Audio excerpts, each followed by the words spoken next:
Question. And what triggered the decision to meet with the FBI agent in person?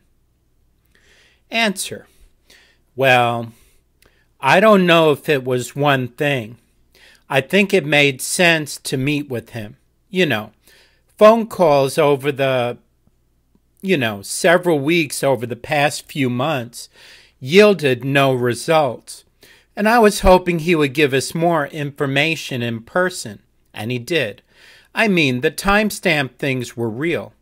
And he made it sound like during that in-person meeting that he was trying to get us more information. And this is what he was able to do in terms of the timestamps. For instance, right? Question. This first meeting was in February? Answer. Correct. Question. And who else attended from the DNC side? Answer. 2 of my assistant engineers on my team. Question. Who are subordinates to you? Answer. Correct. Question. So you were the senior representative? Answer. Correct. Question. From the DNC? Answer. Correct. Question. And then, on the FBI side, do you recall who attended the meeting? Answer. Just one person, the same agent. Question.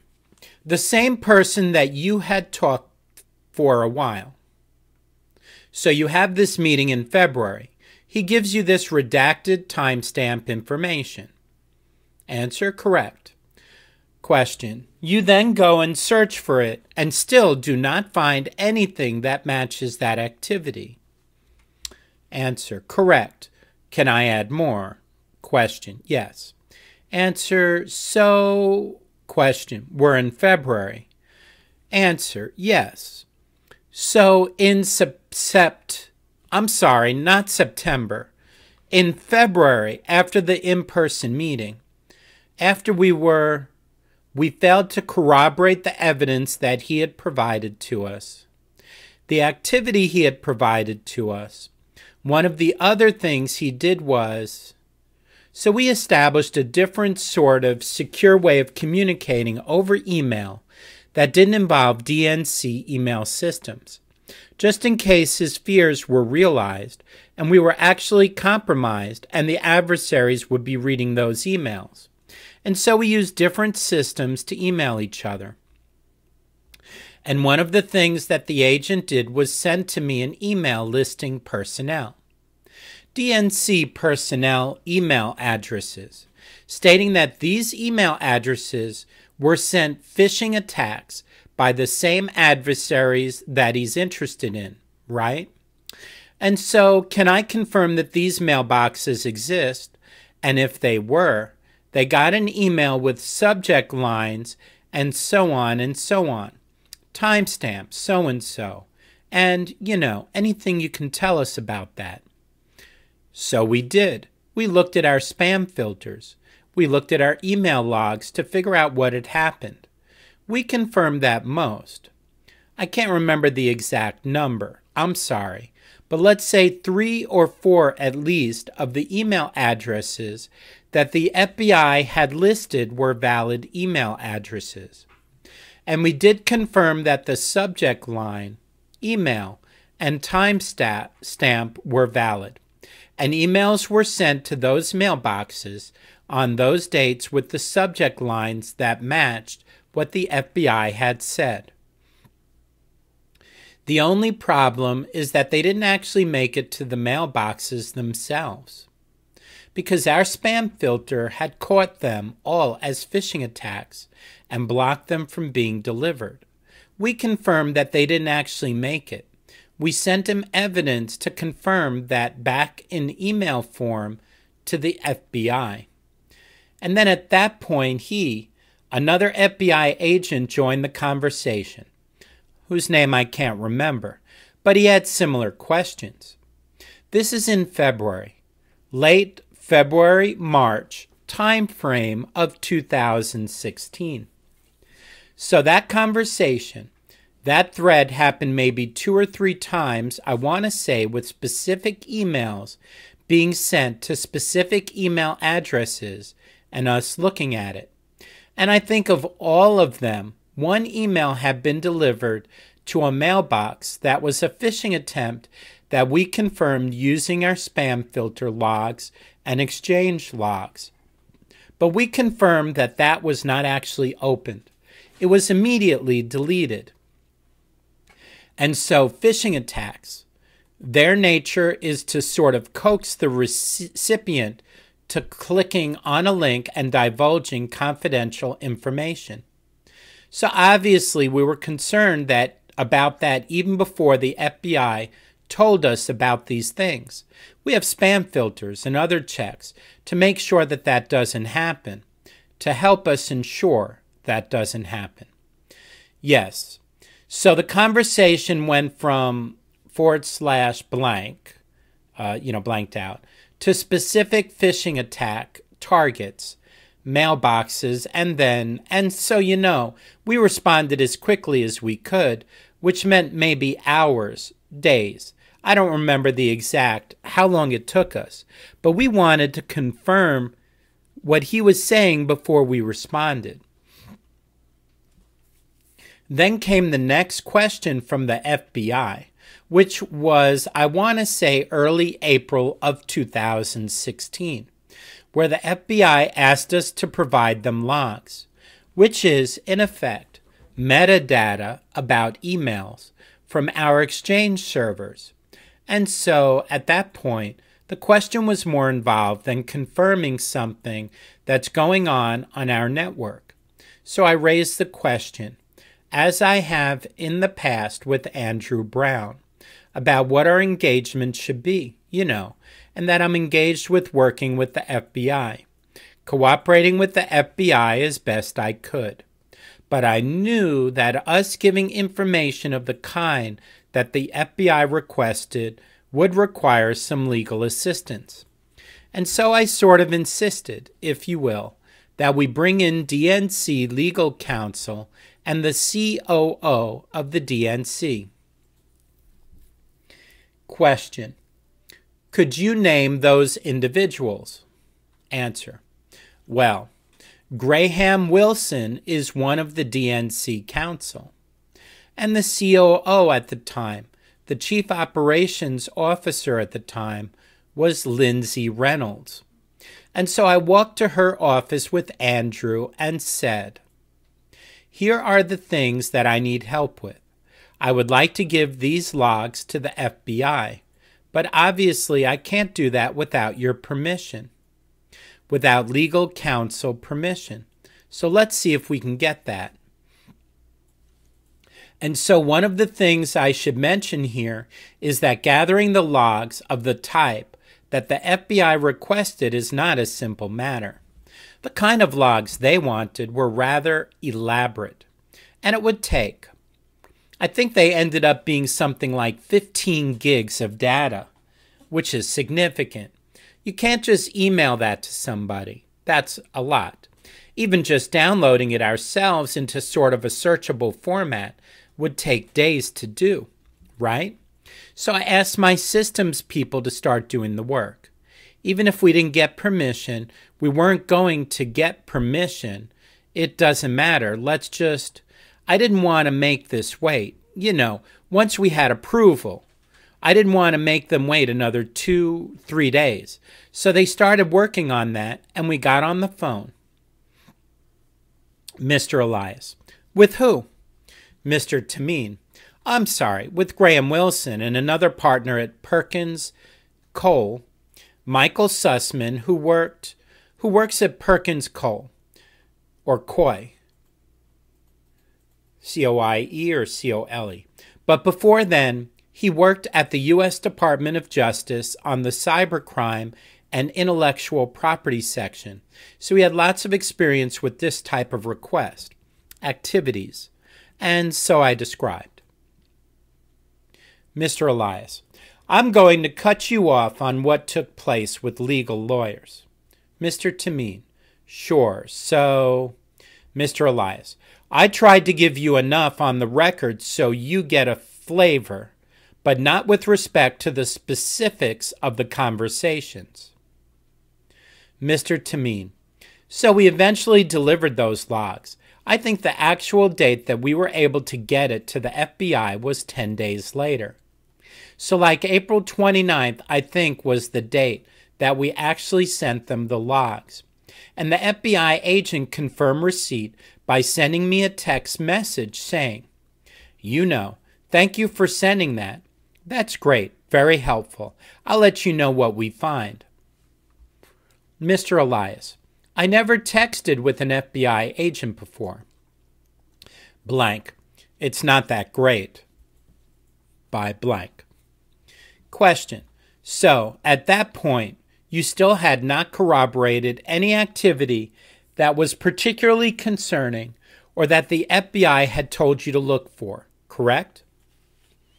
Answer, well, when you say that point, what point is that?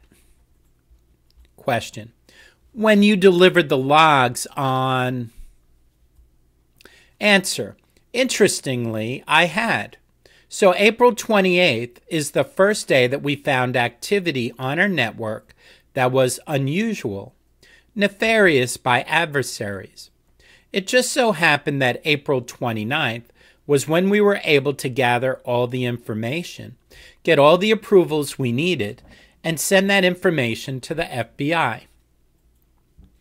Question, and how did you detect this anomalous or concerning activity on the 28th? Answer, on the 28th. So we saw sort of very loud activity, if you will, on one of our Windows servers that couldn't have been done by one of us, right? An authorized user. The kinds of activity we were looking at was accessing multiple different password vaults of different users, which is not something that anyone would do. And so that triggered an alarm for us.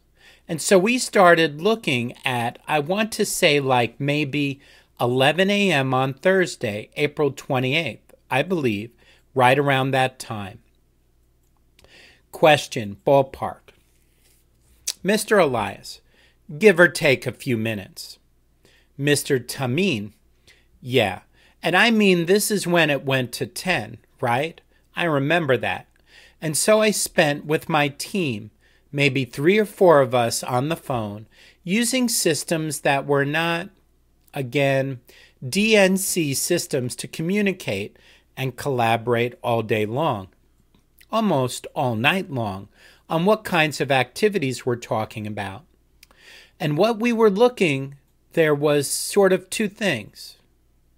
One is make sure that whatever we do is not being noticed by these potential adversaries. So again, I want to say here that we weren't sure that there was 1 or more adversaries. We were sure that we had probably unauthorized access. It could be that an application was doing something weird. We have that all the time where an application, for instance, installed on a computer scans all the computers around it to be able to talk to them that looks nefarious, but it's just benign and really silly coding, if you will.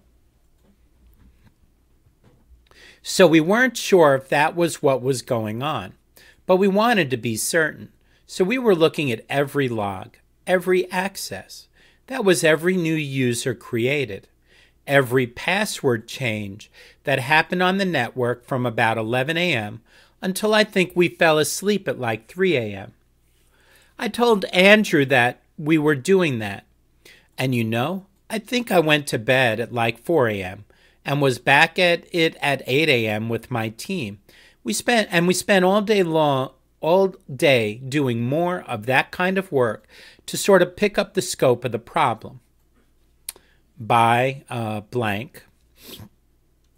Question, which was the next day being the 29th? Answer, the 29th, Friday. Question, which is the same day you delivered the logs that the FBI had requested. Answer, right. They were finally ready. So we probably started doing the upload on Wednesday. I don't remember, but probably Wednesday. Then let them go until Friday. And then Friday finally sent them an email saying, here's the information. Here's the password to download the information. Question. So, and I don't mean to cut you off, but I just want to get through a couple more things before turning it over to my colleague, and we can circle back, if necessary, later. So the loud activity that you noticed on the 28th, that was not necessarily something that the FBI had told you to look for or didn't necessarily relate. Answer, correct. Question, to your conversation with the FBI. Answer, correct. It had nothing to do with anything that the FBI had set up to that point. Question, right. And indeed, up to that point, you had not corroborated any of the activity that the FBI had. Answer, that's true. Question, engaged with you. Answer, that's true. I want to also say that the actors that we noticed, it turns out on the 28th of April, were different actors than the FBI had been looking at. These Dukes and APT-29, they were different than those. That was Cozy Bear that the FBI was talking about. What we found was another one called Fancy Bear, or APT-28, on April 28th, right? Unfortunately. Question, 28th and 29th and Mr. Elias, good luck to you. Mr. Tamene, sorry about that. That's just a coincidence. So yeah, and right. So did you want me to blank? Well, I think we may get more into Fancy Bear. Mr. Tamene, sure. Blank, but Mr. Elias, which is 28 or 29? Mr. Tamene, Fancy is 28 by blank. Question, which you discovered on the 28th. Answer, correct. Question, and then the logs related to the FBI's Cozy Bear inquiry turned over on the 29th and related to 29. Answer, yes. Question, so basically, at least up until late April, looking back, why do you think you were unable to identify the actors that the FBI was alerting you to over basically a period of 7 or so months? Was it the status of the DNC's systems? Was it the skill of the adversary? Was it the incomplete information of the FBI? Can you weigh those factors as to why?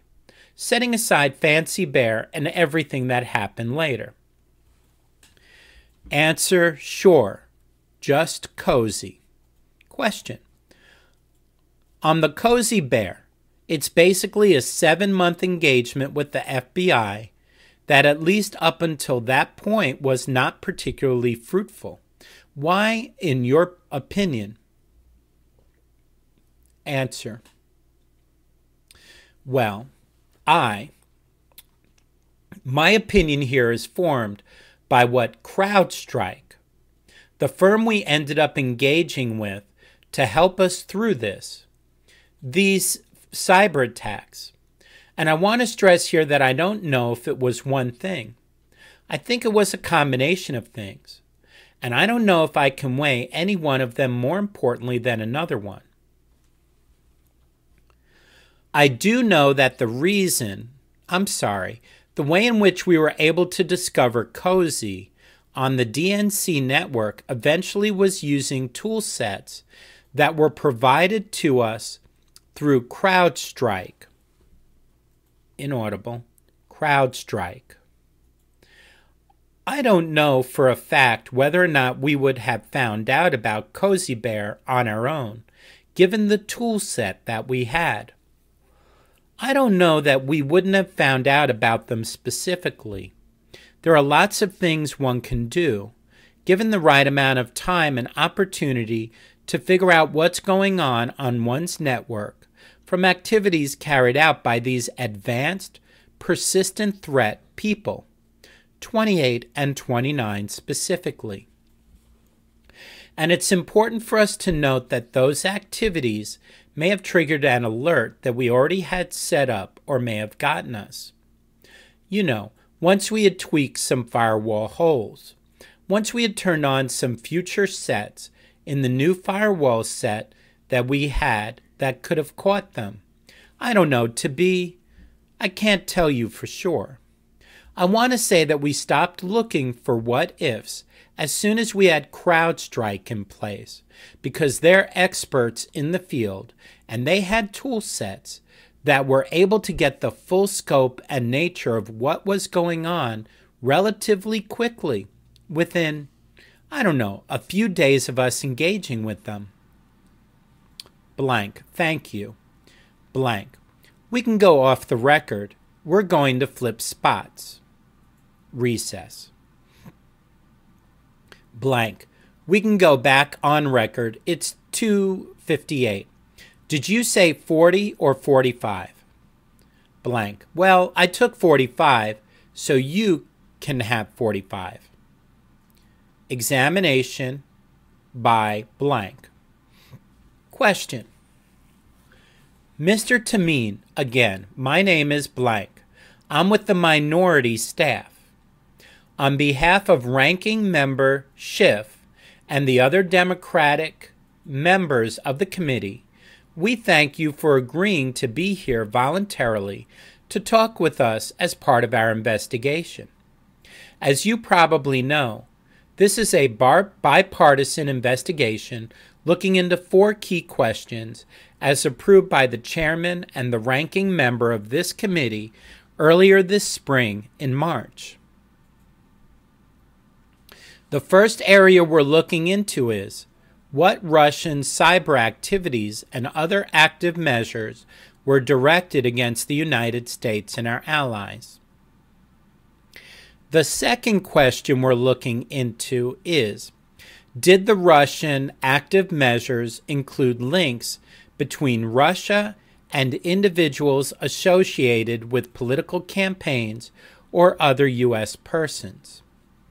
The third area we're looking into is the U.S. government response to the Russian activities and what we need to do to protect ourselves and our allies going forward. And finally, we're looking into possible leaks of classified information related to the intelligence community assessment. You may be aware of the unclassified version of that assessment. I think I'll start off just continuing where my colleagues left off. Answer, sure. Question. So I understand on April 28th, you discovered this loud activity that we now know was Fancy Bear. Answer, correct. Question, okay. At that time, did you report that discovery to your colleague at the FBI?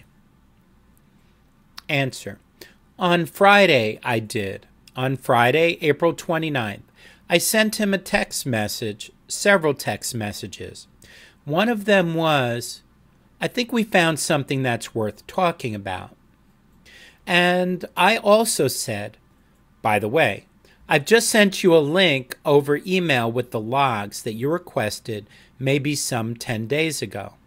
I can't remember the exact date that he requested them, and he wasn't able to talk on the phone that night. He was busy at some sort of triathlon, or triad, as an FBI agent would be. And so he said, I won't be able to help you tonight, but, you know, if you need anything over the weekend. And I said, okay, I'll keep that in mind. And the following day, that evening, I spoke with the Chief Operating Officer at the DNC, COO Lindsay Reynolds, and I, and obviously also Andrew Brown, and she convened a call the next day, Saturday. Question: April 30th? Answer: correct. With legal counsel and Amy Dacey, who served as the chief executive officer at the DNC at the time. Obviously, Lindsay Reynolds. Obviously, Andrew Brown. And we got on the phone. We spoke at length about what we had found and that we need help and to sort of figure out what we can do next. And so, thankfully, one of the people on the phone was, I had mentioned before, Michael Sussman, who knows a lot about this space and knew Sean Henry from CrowdStrike as well. And so we got on the phone with Sean Henry, who's, a former FBI employee, served as Executive Assistant Director investigating cybercrimes, which is the kind of expertise that we needed. And so we got on the phone with Sean Henry and another gentleman named Chris Scott, who worked for CrowdStrike. And so we got on the phone with them for a bit.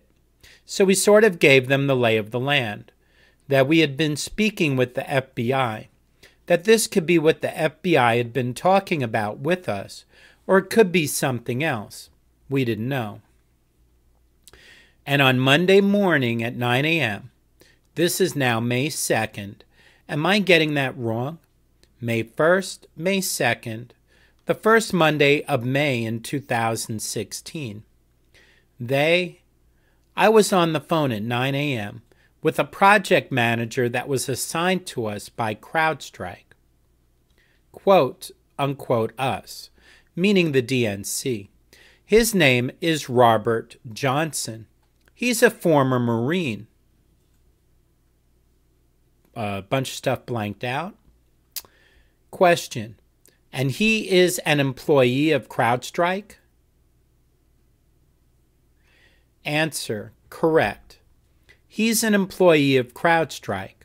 I was on the phone with him at 9 a.m. and sort of gave him the lay of the land. He already had spoken, obviously, with Sean Henry and Chris Scott the night before. And so we spent the next, 12 days straight. It feels like doing a plethora of activity in trying to figure out and deploying a bunch of tool sets and stealthily deploying, a bunch of tool sets on DNC computers to assess what was going on our network, so to better monitor as many endpoints as we can possibly monitor, right? And so, question: was Mr. Johnson or CrowdStrike able to see the same loud activity that you had seen? Answer: yes. I'm trying to remember now. I'm sorry. I don't remember the exact date that they said These are APT-28 and APT-29 on your network. In fact, I think they found one of them first and the other one later, like a day or two later. I can't remember the exact date. I'm sorry about that. Question: no, that's okay. Do you know, approximately how many days after you engaged them on that Monday that... Answer: I think at most within 15 days. Question: and is it fair to say they discovered these two actors prior to the FBI identifying these two actors? Answer: well, so the FBI had already identified APT-29, Cozy Bear, as having been on the DNC network.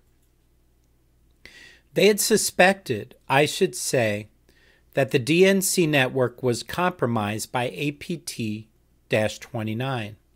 They hadn't given us concrete evidence to say that this was actually happening. Now we had concrete evidence that, from CrowdStrike's investigation, that this was actually happening. Both APT-28 and APT-29 were on several different DNC systems within, I want to say, 10 days, 15 days. Question: how did CrowdStrike describe these two actors to you at that time? Did they understand them to be Russian-derived? Answer: correct. They had given them the name Cozy Bear for APT-29 and Fancy Bear for APT-28. And CrowdStrike uses terms like bear to refer to Russians, Russian government-sponsored agents or adversaries, and like they use panda for Chinese and other things like that. Question: at some point, did you link up the FBI and CrowdStrike so that everyone... Answer: absolutely. On Monday, that first Monday in May, we did. I let the FBI agent that I was working with know that CrowdStrike was engaged. He was aware of CrowdStrike and aware of their expertise, and he spoke with Robert Johnson and sent me. The agent sent me a text message. I don't remember the exact date, but it probably was Wednesday that week, saying, "I spoke with Robert Johnson. You're in good hands. Good luck. Let me know if you need help." So from that moment on, the FBI's requests for information were being handled directly from CrowdStrike, since CrowdStrike was the expert in the field, and their requests would be better served by that kind of expertise instead of me. That was sort of me and my team handling the workflow that CrowdStrike needed to fulfill their investigation and fulfill their forensic analysis. Question: at some point, did the FBI reach, independently, conclusions consistent with CrowdStrike's, as you know? 3:07 p.m. Mr. Tamene: well, I don't know if it was independent or influenced or, I don't know.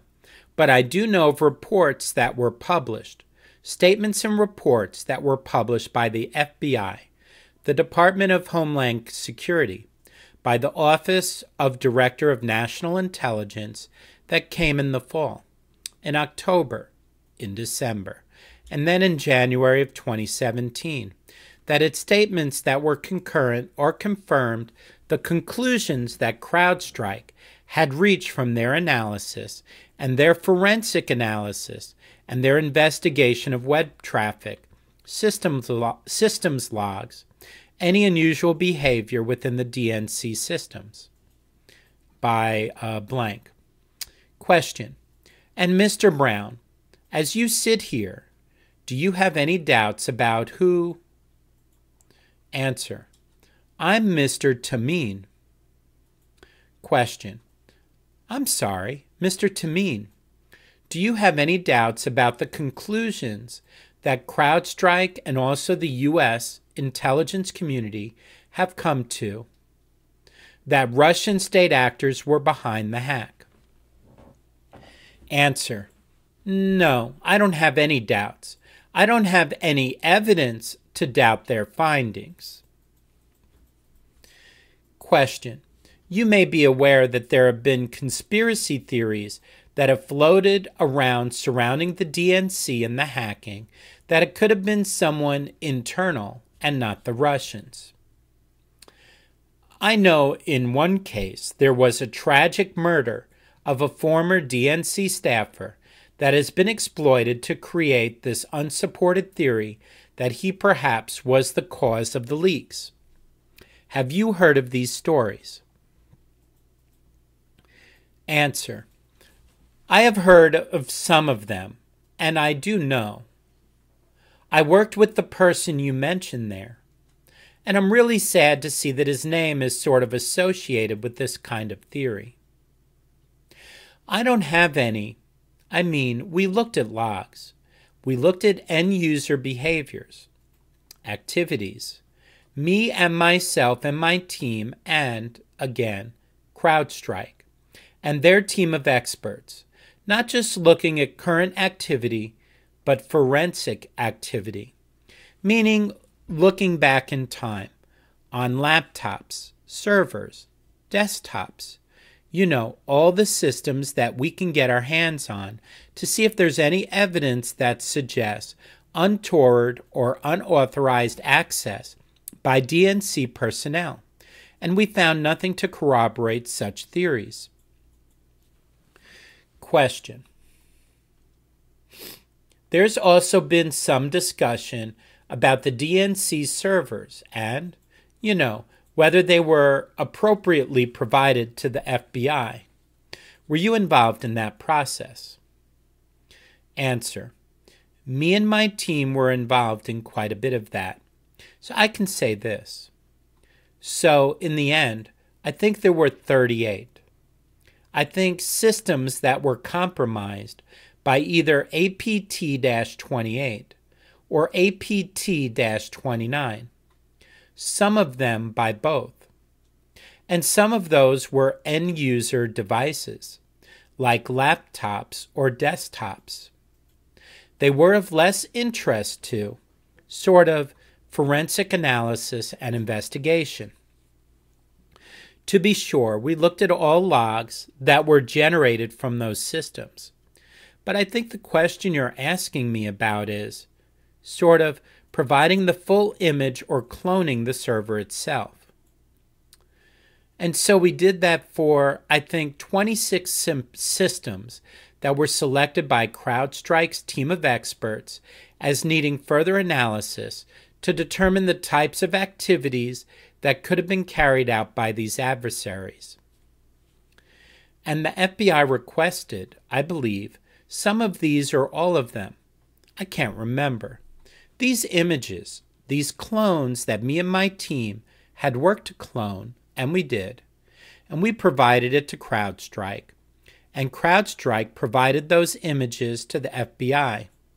That happened, I believe, in the month of May and the month of June of 2016. Question. So it seems that the FBI obtained what they needed. Answer. Yes, the FBI obtained what they needed. Definitely obtained what they asked for. I would characterize that whatever the FBI had asked for of me and my team, we were able to provide. Some September 2015, all the way through this whole process. Question. On July 29, 2016, the DCCC announced that it was also the victim of hacking. Answer. Okay. Question. Do you recall when you learned that they also had been hacked? Answer. I don't know if I recall the exact date. I knew that they had been hacked for sure the week after the DNC had remediated its network, meaning we had successfully kicked out the adversaries. That work started on June 10th of 2016, and we completed it, if you will. We completed it on Monday, June 13th, I believe. And so, the week after that, I was aware that the DCCC was undergoing remediation efforts themselves, because Robert Johnson, for instance, of CrowdStrike, and there was another team of individuals that CrowdStrike had brought in to help us with the effort of remediation to do, sort of the legwork, if you will, on the ground. And so I knew that that team of individuals was now contracted, if you will, to work with the DCCC. So by those two metrics, I knew that the DCCC was undergoing. I might have known before that time, but I don't remember.